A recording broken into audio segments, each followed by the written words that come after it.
What is going on, everybody? Welcome to another Brand Doctor Podcast episode. Today, I have a pretty awesome guest who leveraged branding to create a $4.5 million landscaping company, literally from scratch. So, man, I couldn't wait to get him on the show because, God, there's going to be so much to learn from him. And I also want to showcase how branding has helped him get to the level of success that he is achieving now. So without further ado, I want to introduce my man, John Cefalu, to the show. What is going on, my man? Not a whole lot. What's going on with you?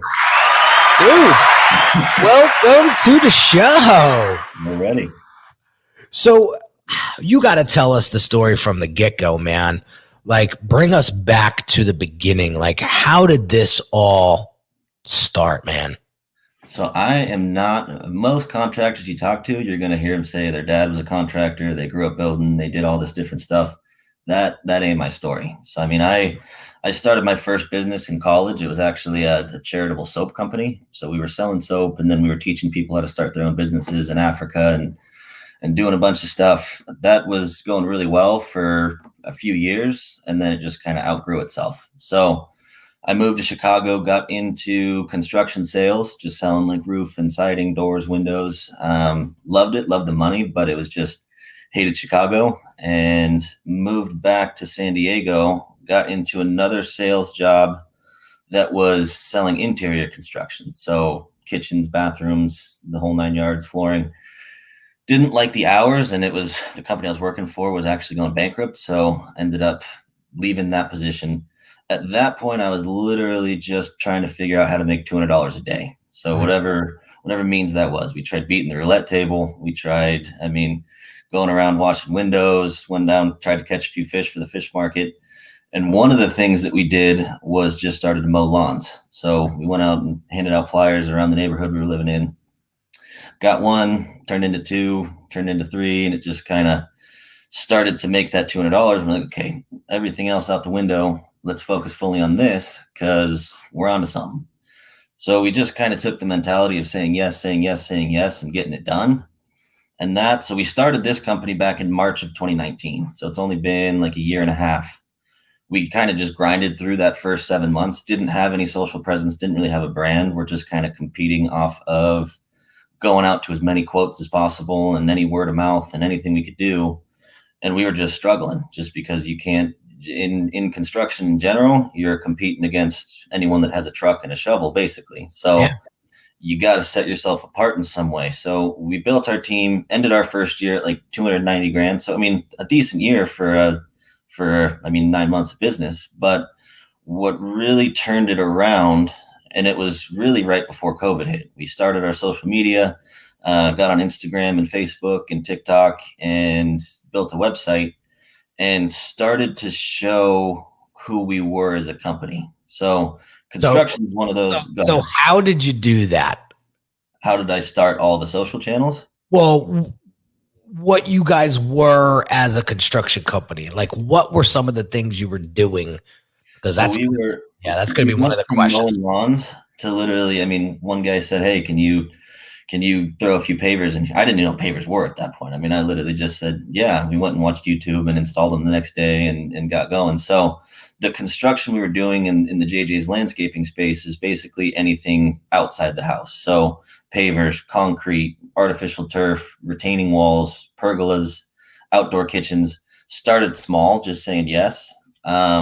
Figured out a way to get them done with people we knew around us, and YouTube, and just all the things that the younger generation does to learn and to watch things. And that first year was just a grind. So we just went from any job that we can possibly get or say yes to and just figured it out, and found in that process that people really didn't care so much. They cared about the quality, don't get me wrong, but they cared more about how you handled the adversity and how you kind of built the team and who was coming out and how you're communicating with them. So when we made a mistake, which we did countless times because we're not construction guys, we would just always fix it. We'd always find a way to make it right and fix it and show what we were doing. Sure. And then we kind of shifted saying, okay, we're more business guys than we are landscape guys. So we found the guys within the city through our suppliers and that were landscaping guys that weren't necessarily great on the business side of it, running it and marketing it and selling it, doing the whole 9 yards. And we kind of figured out that we weren't really a landscaping company. We were more of kind of a sales, branding, and marketing company that was using the tools we had around us to be able to get the jobs done at the highest quality. And construction is one of the least trusted industries that there is. I mean, just because so many guys just go out, pick up a deposit and leave, or don't do a good job and then just leave because there's nothing, don't have insurance. I mean, there's so many people that get burned in construction that no matter who you are or how big your office is or what you have in inventory, you're kind of on the same playing field with everyone because no one's ever met you before. So you're trying to figure out how to sell someone by going into their home and making them trust you on the spot without any backstory, and then trying to kind of front load that. And then if you are a reputable company that does have all the insurance and all of the tools and the guys and everything you need, the license, then you're trying to justify why your price is more expensive than the guy that doesn't have all that stuff and has a truck and a shovel going out saying he can do the same job for 30 to 40% less. So it's just an uphill climb that you can't really get ahead of unless you think differently than the other guys doing it. And that's where I said we kind of started coming into it. We started getting busier as we got more guys, and we had a pretty decent sales strategy and funnel and way we were going out and selling these jobs that we were getting busy at that point. And we got a few lucky breaks on jobs that we probably shouldn't have landed that we did. But that's getting up to that February timeframe of, okay, so we want to be busier. We want more guys. We want to make it easier for our sales guys to go out and have a little bit of trust built before they're just spewing all the stuff about what we're going to do on the job and what we're going to install and how we're going to install it. So Instagram was our first spot. Okay. We got on there and we started using Instagram stories to really show who we were and what we were doing, not just on the job site, but when we were at home and when we were in the office and when we were doing sales trainings and when we were hiring guys, and just giving people a little bit of a kind of a spotlight into us day to day, so that by the time we got out there, they already had some idea of who we were and what we were doing and why we were doing it. And then inversely to that, we were also showing the before and after pictures, the progress videos and stuff of the jobs. So we kind of hit all the dots. And at the beginning, we were getting all of our leads through, started on Craigslist, which I don't recommend, but we started there. Then we started going to Yelp and Home Advisor and all those kind of pay to play services. And once again, they say that you're verified, but when we weren't licensed, we were still getting through there and getting the same leads as other guys. So there's really no way to, from a homeowner standpoint, figure out who is qualified based on where they're getting the leads from. And from a contractor side, there's no way to kind of get a leg up on the competition because, quote unquote, no matter how big your company is or what jobs you've done, you're on the same playing field as anyone else, on paper at least. And in the past, contractors, they kind of relied on word of mouth and giving a few referrals. And the secret to that is, nobody in their right mind in the contracting world is going to give you a bad referral. Everyone's going to have at least a couple of good jobs that they're able to showcase and send you there. And especially in outdoor construction, you can just pretty much point and say, yeah, I did that job. And there's no way to prove yes or no unless you want to go out and do a full tour of the city that you're in, trying to figure out who did what and when they did it and how they did it. So getting that so we stopped getting leads from any of those other locations because people started to fall in love with the brand because no other construction company was showing people the full story. And they were just saying, our work is the best. This is what we do. This is how we're doing it. Come by with us.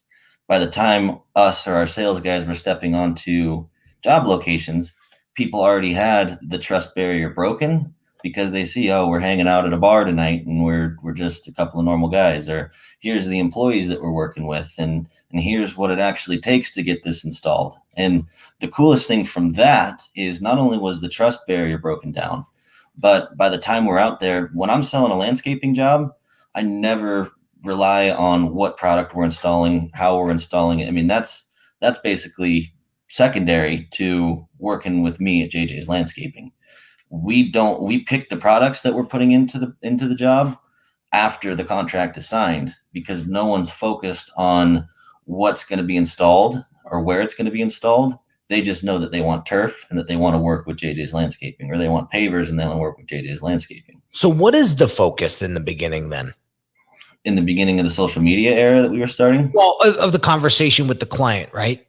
So, I mean, the focus always, before, when we didn't have this presence, it was kind of a cold conversation of, there's no rapport because of that trust element I was talking about. It's just, I want pavers there, I want turf here, I want a wall there. How much is it going to cost? And you can't break, once you start getting into those things, especially if you are a quality contractor and you throw out a higher price than they're used to or than they've seen from other guys, the door's immediately closed. I mean, you're either going to have to haggle with them and get down to a price that's closer to one of the guys that's not qualified to do the job, but it's all focused on the project as opposed to what the project actually means to them and why they're doing it and why it matters who you work with.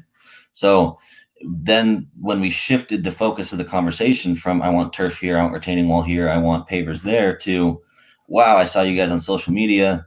That last job you did was great, but I also saw that sales meeting that you were in and that training was awesome. I mean, it just starts the conversation and lets everyone know that you're not just going to focus on what the turf is and where it's going. You're going to focus on my needs as a customer and what I want to do.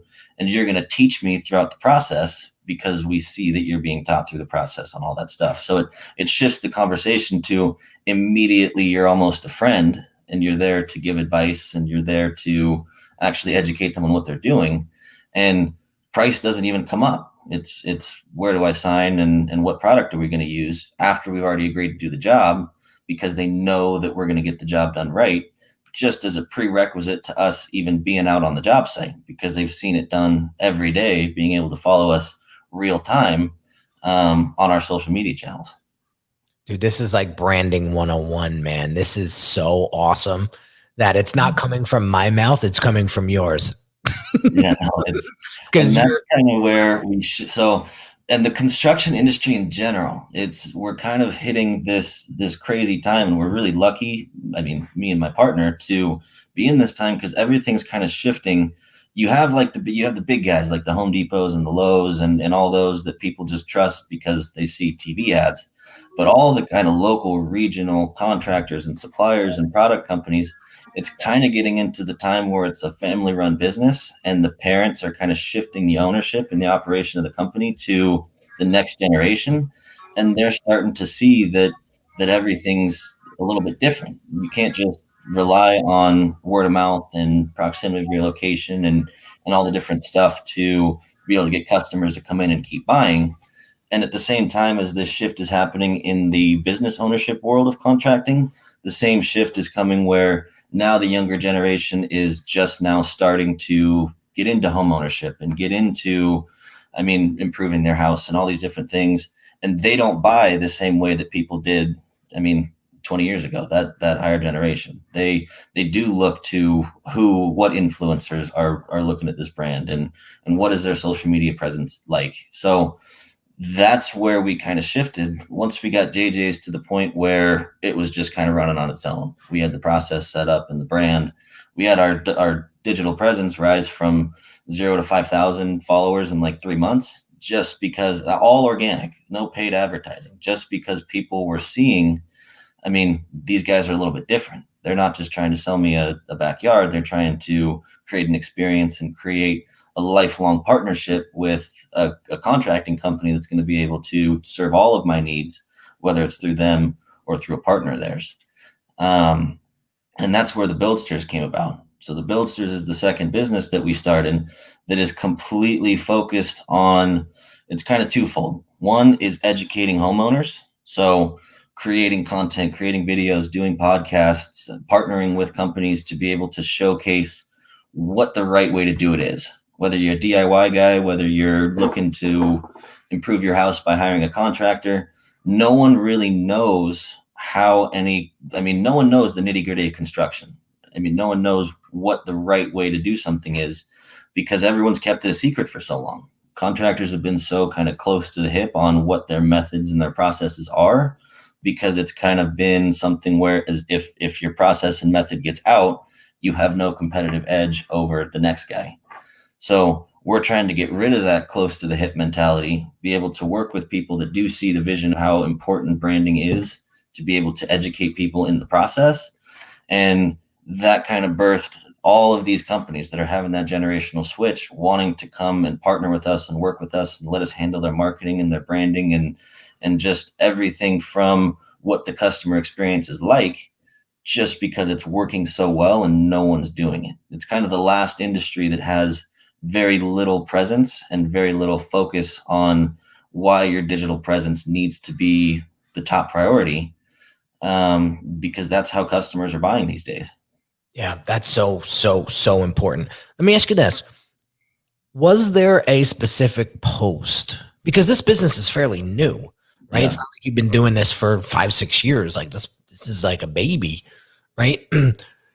because it's so new. Do you remember back to like the one post on Instagram that you were like, this is hitting, this is reason, this is why we're doing this? So it's twofold. So it was our first post, and it was actually our first like full backyard remodel. So we kind of just highlighted it was like a month job, and it wasn't a single post, but it was a single job. So we started posting on our story the full, showing the before, what we're going to be doing here, what the plan is, what kind of materials we're going to be using, how we're going to be doing it. And then we showed all of the progress through it too. So on the day that we poured the concrete, we just were kind of there with our stories, just going, this is what's going on. This is how it's happening. These are the guys that are doing it. And then we got to the point where it was a finished product, and you could just see people that were following what it looked like at the beginning, the before, when the backyard was just run down and brown and there's nothing sitting there, to this beautiful process. They felt like they were a part of it because they saw the whole thing come before their eyes through the stories and through the posts and through everything. And at the same time, our big lucky break in that is that we found the importance of influencer marketing. So I don't know, you probably don't know him by name, but Vinny the Twister is a big social media influencer, has 1.5 million followers on TikTok and 1 million subscribers on YouTube. Sounds like one of the Italian guys from the neighborhood. Yeah. And that's kind of what it started as. We ran into him at Home Depot. So my foreman was out there, and he knew who he was because he has a big Hispanic presence. He knew who he was. And my foreman just said, hey, Vinny, come out to our job site. And from that point, Vinny was starting to post, and he has the same genuine nature as we do on social media. Because the one thing in branding that doesn't really work, at least now, is look at how cool this product is, come and buy it. I mean, no one really reacts to that type of marketing because you can do that by watching TV and seeing a Home Depot commercial. There's no competitive edge to it. So it's kind of genuinely showing the story and why the product is better, not by saying that it's better, but by showing the use of it. And Vinny really helped do that. So the minute that Vinny saw our first job and heard about what we were doing and how we were using our marketing, our branding, he ended up quitting his job and joining our team, and helping us launch the Buildsters as well. And he's kind of brought that influencer side of it to say, hey, we're not trying to sell you anything, but look at us. Look at what we're doing. Look at our guys. Look at the cool jobs that we're doing. And it's a longer cycle. It's not something where you can expect the minute that you post a beautiful before and after that you're just going to convert into customers or a close. But as people follow you and as they see, or they even if they're even remotely halfway outside looking at getting a project done in their house, it's a touch point. It's them seeing this is how they're doing it. Wow, that was quick. Wow, that was cool. Wow, Vinny the Twister's out at their job site. They must be a reputable brand. I love this dude. I love this dude. He's incredible. He's a great dude. And that's where the Buildsters came about. Like I said, then people started to join up. It's a hard conversation because no one wants to change. No one wants to spend. One of our biggest sponsors right now in the Buildsters and partners, they're like a $90 million company. Their total marketing budget year over year was $20,000. I mean, that's all they were spending on their marketing. I don't even know how they did it. I mean, they have a great name around the area, but there's just so much opportunity to be able to compete with the big guys if you are showing that you know what you're talking about in a much more professional way. Because the only reason, and I'm not necessarily knocking Home Depot or Lowe's, but if you walk into a Home Depot or Lowe's, you're going to have a much different experience than if you walk into a local supplier or work with a local contractor, because everyone within these companies knows what they're talking about. You can walk into a Home Depot or Lowe's and you might get the same question answered 3 different times in 3 different ways, and you're kind of left confused and wondering what the right thing to do is, versus people just don't understand how accessible information and people are, or really where to find them, and really how cool it is to shop local and what the experience is going to be like. So people are kind of just jumping on board saying, hey, I want to be the fence contractor that is part of the Buildsters. I want to be the interior remodeler. I want to be the roofing guy. I want to be the block supplier or the lumber supplier of this company, because they see the value in showing why construction's cool. Because there's kind of a stigma that's come up because of how construction's been marketed, that construction is just kind of a dirty space that you're going to get burned in and just go get the cheapest price, get a few bids, and then make it transactional and move on to the next project. Where if you find one good contractor that has a good network, you're set for life. I mean, you're set. You can call that person up and they'll help you with anything that you need for as long as you're doing home improvement projects. Man, this is so good. There's so many pieces here that I hope you're grabbing from what John is saying. Now, because you're so transparent, I got a question for you. I'm gonna go there. Could you walk us through your funnel that actually will help our audience? Because I know I have a couple landscaping clients myself who would love to get an understanding of like top of the funnel, middle of the funnel, and bottom of the funnel experience, so that they can say, okay, I got the high level stuff from John. Let me see if I could piece this together myself. And if not, maybe I reach out to John and I get his help. Yeah. Well, I mean, it comes down, the vetting process. Time is the most valuable thing that we as contractors have in general. So the vetting process starts with building the social presence. Because if someone goes on Yelp and gives you a call and just says, hey, can I get a quote for X, Y, and Z? You have no idea what they want the quote for. They could be a window shopper. They could be serious. They could be just trying to use your quote as leverage to get another contractor they want to use down.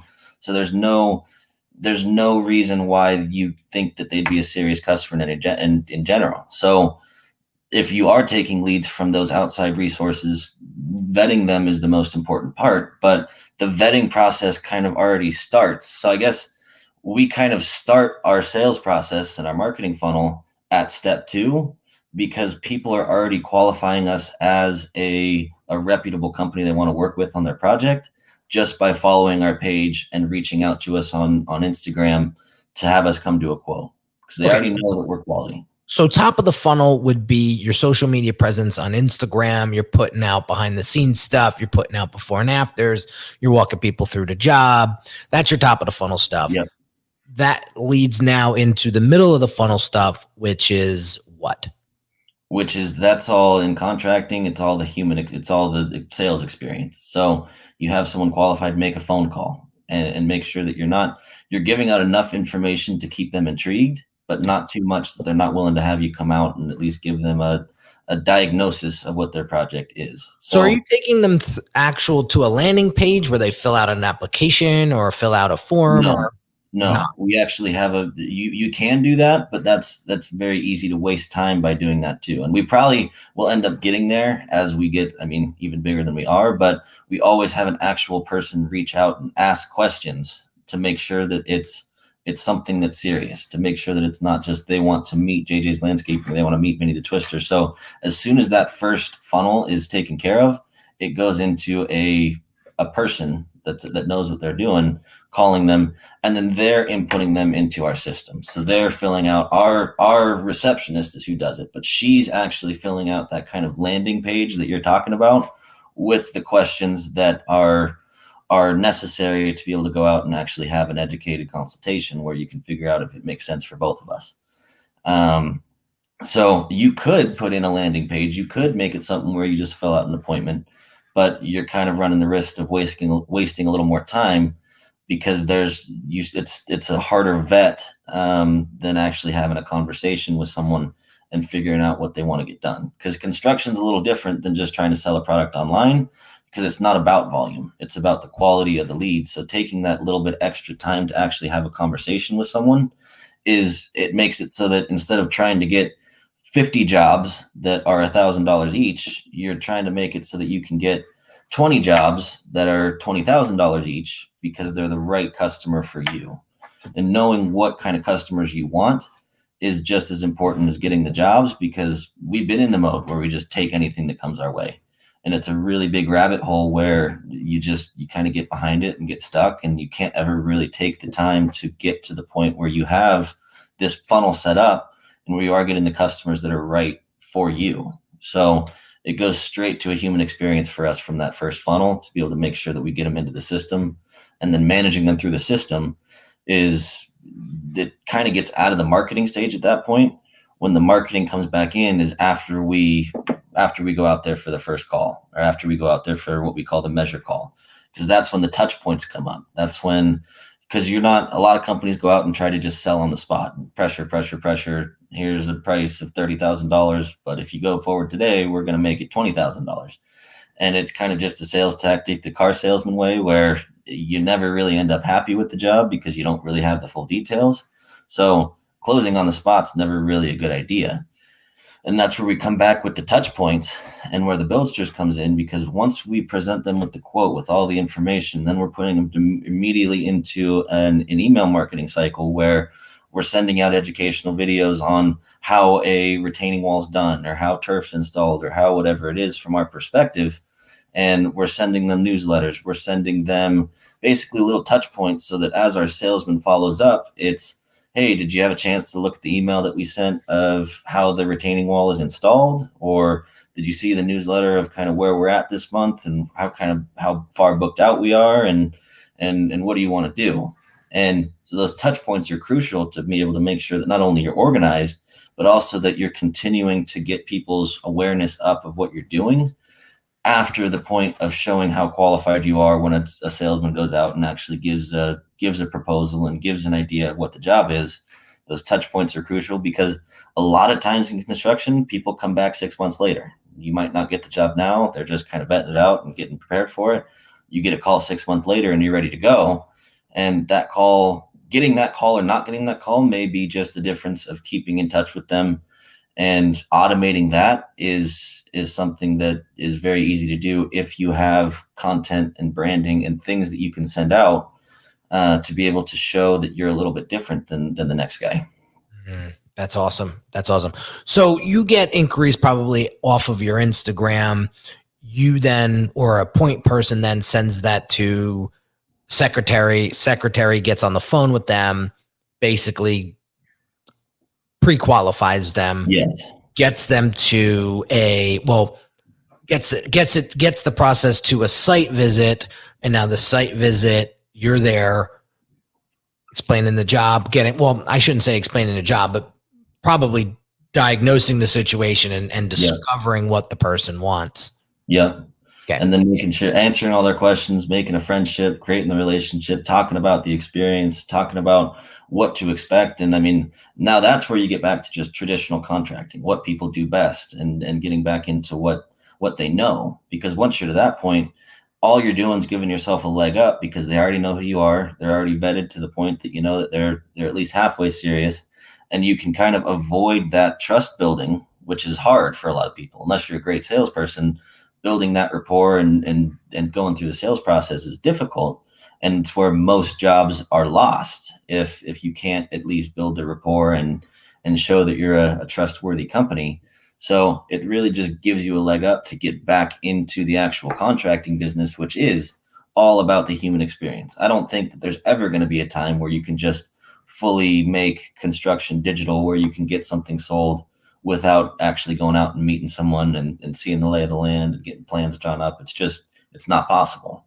So getting it as digital as possible and building the best brand as possible just to be able to get the leg up so that when you go out there, it's not, you don't have to justify as much because people already understand where you're at in the spectrum of just the echelon of contractors.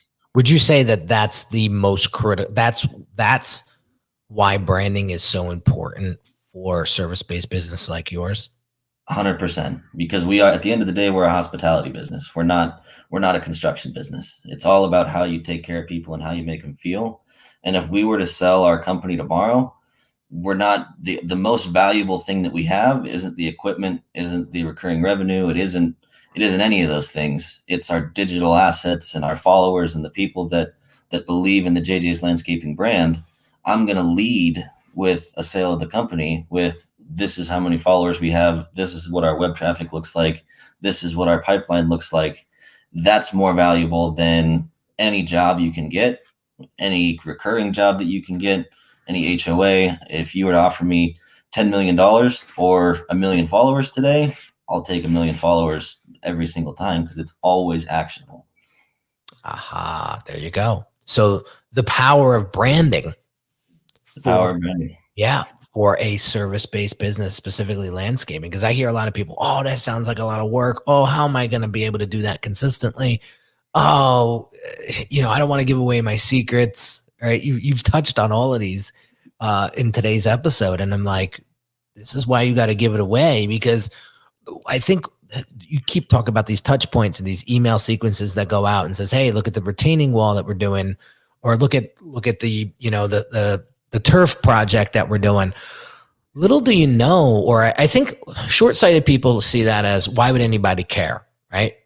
The long game people see that as, we're going to put this information out in front of people's eyeballs because it's going to show our credibility. It's going to show our professionalism. It's going to show our authority in what we do. And eventually you're going to send that one email out and somebody's going to say, enough is enough. I'm getting on the phone. JJ's is coming over and they're freaking doing this job. Yeah. I couldn't care less if anyone watches the videos or anything we have in the emails. It's more just keeping in touch and showing that we have all these assets and these resources because it puts you one leg ahead. Well, dude, I've one of my clients who owns a pretty large landscaping business in town, right? I've seen him. He came through the Brand Accelerator program last year, just the strategy side. He didn't get any of the implementation done, but the strategy alone set this guy on fire. This guy went out and freaking tore it up. Like his YouTube channel, the way he films jobs, just like you're saying. I mean, watching this guy just like explode on social media and not be afraid to put himself out there and educate and entertain the people at the same time. Like this guy is, I could see him doing some major things over the next 18 to 24 months because of basically he's applying what it is that you're saying right now. But how many thousands of other contractors out there, John, do we know are saying, nah, I'm just going to do it the same old way? What do you say to them? They think it's so hard. Contractors actually have absolutely zero excuse because all of our marketing is being on the jobs that we're already at. So it's not like you have to schedule more time or do different things. You just have to pull your phone out and take a video of a job site that you're already at. So, I mean, it's so easy. It's really the easiest industry to do it in because you're already on your product every single day. And it's a matter of an extra 5 minutes of just taking a quick little shot of the job site and what's going on and what you're doing and how it's being done, and click and send, and you're good to go. The top of the sales funnel, getting that, you could have none of the other touch points. The rest of your process could suck. But if you have at least just that day in the life experience being shown and why you are a credible brand, it takes an extra 5 minutes a day. And it's literally just a matter of creating an account, posting before and afters, posting how everything's done and showing who you are, and you're already a leg up. And then it's just a matter of getting the rest of it set up later on. Yeah, that's the difference between a low 6-figure landscaping business and a multi-million-dollar landscaping business. It's you guys that are doing that extra work. And there's the differentiator right there. Like, oh, why is JJ's crushing it and we are like sucking wind over here? Well, what are you not doing that JJ is doing? You know, and start diving into that. Now, I got my hands on the pulses of my competition, whether they're direct or indirect, whether they know it or not. I want to see how they're talking to their audience. I want to see the words that they use. I want to see the emails that go out. I want to see all of that. Like I want to get an idea. I want to see what I'm not doing, right? And how can I put my spin on it? How could I create something that may be better than them in my branding? Yeah. Right? So I think competition is beautiful too. I mean, competition within, it's not a bad thing to have competitors that are on the same level as you. It's just a bad thing to compete with guys that aren't on the same level by price because no one else knows who you are. You know what's really bad? Not having any competition at all. Exactly. That's the worst competition to have. Yeah. So that's, when somebody comes to me with an idea, I go, all right, who's your competition? Well, we don't have any. That frightens the shit out of me. Yeah. Yeah. Like, I don't know if I want to take this project on. Why? No. Because maybe nobody gives a shit about this type of property, like nobody cares. That's why you have no competition. So, dude, this has been amazing, bro. Like, I am so happy that we connected because what you dropped today, I've been preaching from the mountaintops for a long time, but to hear somebody in the trenches applying it, seeing the results, talking so openly and transparent about it. You don't get that a lot. And I'm hoping with you on the show, service-based businesses, whether you're a landscaper or a carpenter or you sell info products or coaching or whatever the case may be, there was a lot of huge nuggets that you said that could easily translate, could easily be integrated into those types of businesses. So, John, I want to thank you for spending your time with us today and sharing your journey, sharing the tactical pieces that you guys have been implementing. I want to congratulate you on your success, dude. 4.5 million in a little over a year. Like that is.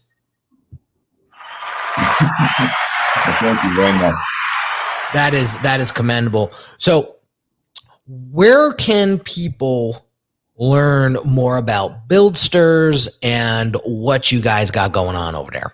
Yeah, I would say, especially if you're not in San Diego, the Buildsters is the best place to kind of follow everything just to get more information. So www.thebuildsters.com is kind of the home for everything. That's where you find the podcast, the content library, but everything else is just at the Buildsters. So TheBuildsters. It's everywhere. So that's where you'll get the nuggets. That's where you'll get the insights, and it can be used just as education. We're not trying to sell you anything. We're just kind of trying to show you what the right way to do it is. John, thanks again, my brother, for coming on and sharing all of your wisdom, all of your experience, and helping my audience really understand the power of branding and how it could really, really accelerate the growth of your business, both financially, but from a visibility and from a connection standpoint with their ideal client. So, John, thanks for coming on the show. Absolutely. Thank you so much for having me. You got it.